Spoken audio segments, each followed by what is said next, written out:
Grandes amigos, espero que estejam bem. Sou Altair Prado e sabe o que agora? Entrevistando, para mim, a maior figura histórica, um grande ser humano, uma pessoa que tem toda a minha admiração, uma pessoa que tem um legítimo amor por este país, coisa que todos nós deveríamos ter. Vou falar o nome: Bertrand Maria José Pio Januário Miguel Gabriel Rafael Gonzaga de Orleans e Bragança. Certo. Dom Bertrand, o nosso imperador de Júri. De Júri, está correta a minha pronúncia, Dom Bertrand? Está perfeito. Muito obrigado, Dom Bertrand, por essa... Dom Bertrand fez um procedimento hoje médico, está aqui gentilmente sendo entrevistado, permitindo, só tenho te agradecer. Dom Bertrand, o senhor nasceu no exílio. No exílio. Poderia explicar um pouco isso para a gente, para os seguidores do canal? O senhor nasceu na França. No sul da França. No sul da França. Em plena guerra. Em plena guerra. Historicamente, como é sabido, de história, quando houve a proclamação de república, o imperador foi exilado. Uhum. Ele saiu literalmente com a roupa do corpo. O exílio foi ele, a imperatriz, a princesa Isabel, o conde d'Eu, e não tinha praticamente nada. O governo republicano lhe ofereceu uma dotação de 4.000 contos de réis, naquele tempo, muitíssimo dinheiro. Sua pergunta foi: de onde vem esse dinheiro? Tesouro Nacional. Isso foi aprovado pelo parlamento? Não, então eu não posso aceitar. E ele acabou morrendo 2 anos depois, no Hotel Bedford, que é um hotel de nível médio em Paris. E era tal o prestígio dele nessa época que o governo francês proporcionou executivos de Estado. Então, todos os embaixadores, alguns reis e presentes, etc. Então, foi nas executivas, praticamente os jornais compravam as executivas de Victor Hugo, que era um grande escritor daquele tempo. E só faltou um embaixador. O brasileiro. Do Brasil. E a República protestou por ter dado chefe de Estado a quem não era chefe de Estado no Brasil. Essa é a ingratidão da República. Muita. E a sua família ficou lá? Daí, Meu pai ficou na Europa. Meu avô faleceu quando era muito jovem.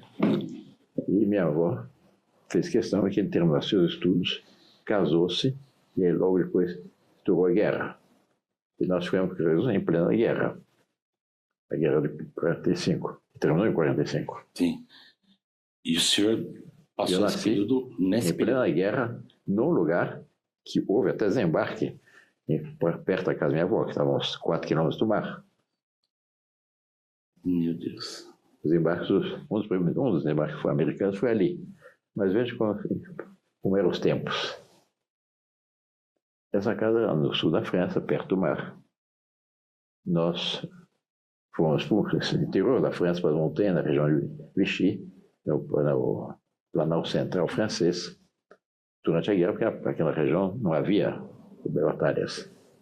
E a casa foi ocupada, em primeiro lugar, pelos italianos, que estavam do lado dos nazistas. Depois, quando os italianos romperam com Hitler, os alemães ocuparam a casa. Depois veio o desembarque norte-americano na região. E aí também vieram os norte-americanos.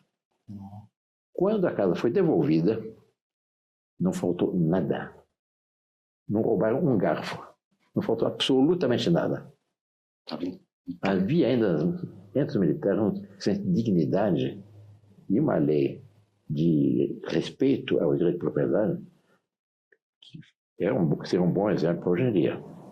Sim. O senhor é bisneto de Dona Isabel, a Redentora. Bisneto da Princesa Isabel. A Princesa Isabel, ela não conseguiu vir ao Brasil em vida. Conde D conseguiu. Conde D 2 vezes. O banimento... 2 vezes? Uma vez e faleceu na segunda tentativa. No navio, né? No navio. Sim. O banimento levou muito tempo para acabar ali, acho que acabou em 1921. 22. Nesse tempo não podiam pisar nenhum membro da família? Até aí, não. Nessa ocasião, por festejo do centenário da independência, minha avó veio com meu pai e para participar dos festejos. E meu pai veio aqui muito menino. Esse foi o primeiro contato dele com o Brasil. Depois voltou para a Europa para terminar seus estudos e aí casou-se e estourou a guerra. E aí, o senhor veio. Dom Bertrand, eu não vejo o brasileiro que mais ama o Brasil que o senhor. O que você pode dizer do Brasil? Qual a sua opinião sobre o nosso país, Dom Bertrand? O país resistir aos governos que têm a vida nesse país é uma prova de vitalidade, de forças absolutamente extraordinária. E basta sair de São Paulo e por interior, depois na Mato Grosso do Sul, hoje em dia o Mato Pibe, que é todo Mato Grosso, Piauí, para Bahia e Tocantins, o progresso daquela região é impressionante. Sim. Cidades que têm 20 anos, 30 anos, têm hotel de 3, 4 estrelas, restaurantes excelentes. É um progresso, é outro Brasil, que são dois Brasis. Um Brasil dessa politicagem e dessas corrupções, etc. Outro Brasil que trabalha no Brasil real, Brasil que ama a sua pátria. E vale a pena viajar pelo Brasil para ver o que é o Brasil verdadeiro. Portanto, eu vejo o Brasil com muitas esperanças. O problema é a República e a corrupção republicana. E o regime, que é um regime que não sustenta, porque qual seria a empresa que aguentaria a cada 4 anos eleições gerais e muda toda a diretoria, desde o presidente da empresa, etc. Não funciona. E há um detalhe. Se confunde muito a ideia por causa da propaganda republicana, da ideia da monarquia com tirania. Não tem nada disso, pelo contrário. Por quê? O que faz um bom rei, ou no caso do Brasil, um imperador? E é o que fazia Dom Pedro II. 3 coisas muito simples. Faz exatamente como um bom pai. O que faz o pai com seus filhos? Enviar os quadernos dos filhos e estimula. Vê as suas debilidades, protege. E vê os seus erros, afetuosamente corrige. Exatamente assim que Dom Pedro II agia. Ele não era uma espécie de Júpiter Tronas que manda em absolutamente tudo. Pelo contrário, ele agia como bom pai. Não há uma acusação contra Dom Pedro II de qualquer tipo de tirania, de imposições, etc. Pelo contrário, o afeto com ele tratava o povo brasileiro até hoje está na memória de muitos historiadores, muitos brasileiros, e está na memória histórica, está na memória, tem outro termo. O Brasil sabe que a monarquia foi isso. Sim. Quando o senhor fala de monarquia, ter um chefe de Estado, é realmente isso. Eu vejo como o pai, a mãe da nação. Porque hoje em dia se cria uma confusão entre questões de Estado e questões de governo. Sim. O chefe de Estado é quem tem grandes orientações, deve inspirar a nação, etc. Ou a questão de governo tem que tratar as questões concretas. Se faz tal estrada, tal represa, levar as águas do Tocantins, do São Francisco para o Nordeste, etc. Essas são as grandes questões de governo. Sim. Inclusive, Dom Bertrand... E, sobretudo, garante a unidade, garante a estabilidade e garante a continuidade. Que é a monarquia. Que é fundamental. Monarquia.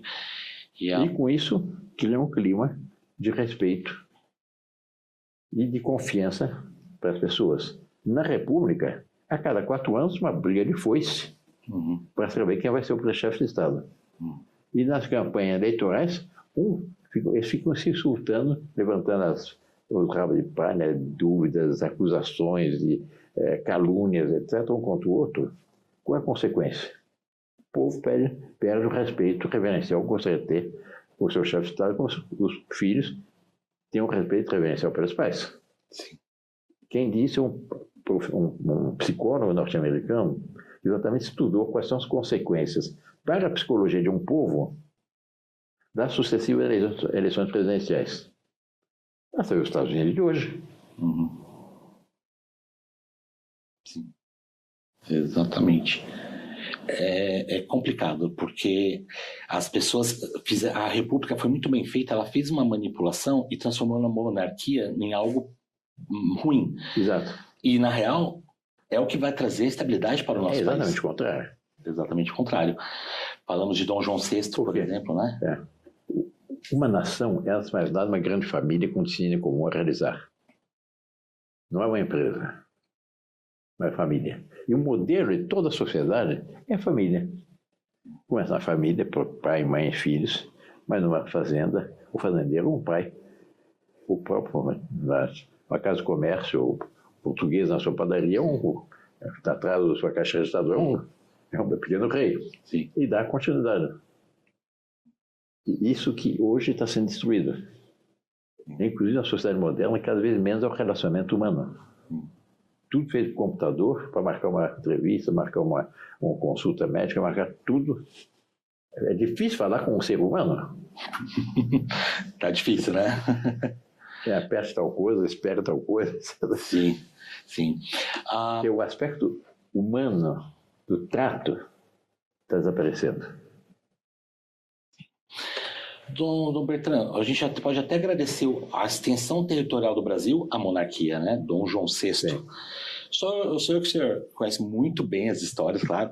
Fala um pouco para a gente de Dom João VI, essa figura que todo mundo trata como uma pessoa que não teve tanta valia e realmente teve uma valia para o nosso país. Dom João VI tinha uma visão geopolítica absolutamente extraordinária. Em primeiro lugar, o pequenino Portugal. Depois da Revolução Francesa, toda a tragédia da Revolução Francesa, subiu na França um tirano, Napoleão Bonaparte, que na ponta da baioneta de seus soldados, da sua coturna, das botas dos seus soldados, espalhou os princípios igualitários por toda a Europa. E a tática dele era invadir os reinos, submeter o reino ao seu jugo e com os seus princípios. Ele fez assim com a Espanha, fez assim com a Áustria, fez assim com vários reinos. Não conseguiu a Inglaterra, não conseguiu a Rússia.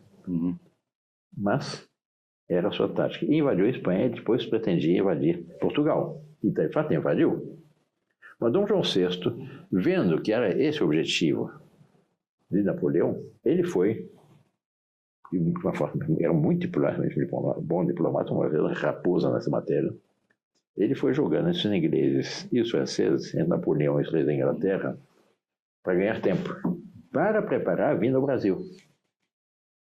A vinda do Dom João VI ao Brasil não foi uma fuga, foi uma estratégica brilhante. E quando as forças do general Junot, que é o comandante das forças francesas, chegou às colinas que circundavam Lisboa, viram as naus portuguesas que para cá vinham. Por isso nós temos a expressão, quando faltamos compromisso aqui no Brasil, se disse, deixou a pessoa ver navios. A origem dessa expressão é essa. Deixa. Estavam vendo, estavam a presa deles, porque assim, o grande Dom João VI. E uma coisa bonita, que não se conta também.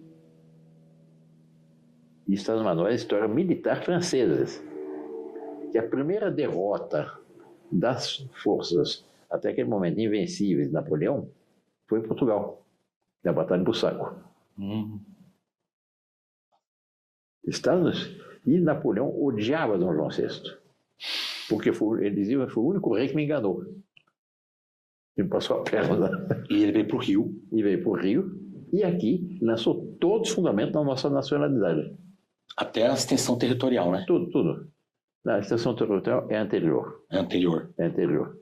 Mas na sua... Ele garantiu as fronteiras, garantiu as primeiras fábricas de engenharia, fábrica de pólvora, as primeiras escolas de medicina, etc. Euclides da Cunha, que é republicano, diz nunca na história do Brasil sentiu a ação benéfica do governo central com tanta intensidade quanto pelo Dom João VI. E ele gostava do Brasil, né? Gostava, ele voltou, ele queria ficar no Brasil. Ele só voltou para Portugal por causa da Revolução no Porto. Se não fosse isso... Era uma revolução... Como que uma Revolução Francesa em Portugal empatou. E o objetivo dele qual era? Fazer a capital do mundo luso aqui no Rio de Janeiro, com Portugal, Brasil, Angola, Moçambique, as colônias chinesas, a Índia, até o Timor-Leste, que todos são conquistados por Portugal, mas uma espécie de Commonwealth e Comunidade de Nações, com capital no Rio de Janeiro, e com uma autonomia crescente, exatamente como a comunidade britânica.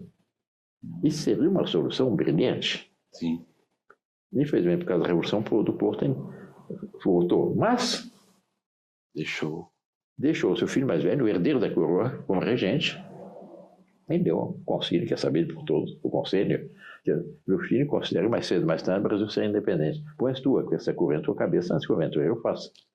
Graças a isso, o Brasil manteve a sua unidade territorial. E a nossa independência não foi uma revolução, foi uma emancipação de um filho maior a conselho paterno.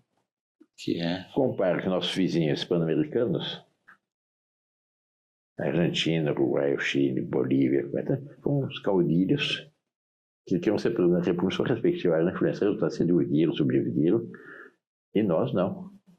Nós mantemos a nossa unidade e, sobretudo, mantemos uma consciência de unidade nacional, como poucas nações têm igual ao Brasil. Sim. Apesar dos vários povos que aqui se encontraram, todas as diferenças regionais, etc., eu não conheço um povo que tenha tal consciência da sua brasilidade quanto o Brasil. É um país bonito. E eu estou olhando ali, Dona Imperatriz Leopoldina, ela foi eu estava falando aqui que ela foi a segunda chefe de Estado? Que a primeira foi Dona Maria I, sim, mas já não estava em condições de governar. Sim. Mas veio Dom João VI como regente. Isso. Mas foi era chefe de Estado efetivo. Sim. Mas, não, por causa da independência, foi ela que assinou a ata da reunião do Conselho de Estado no dia 2 de setembro de 1822, em que se decidiu da independência da nossa pátria. Sim. E mandou que fizeram uma carta para Dom Pedro I, que estava aqui em São Paulo, o Rei Pelé recebeu a carta e declarou a independência ou morte.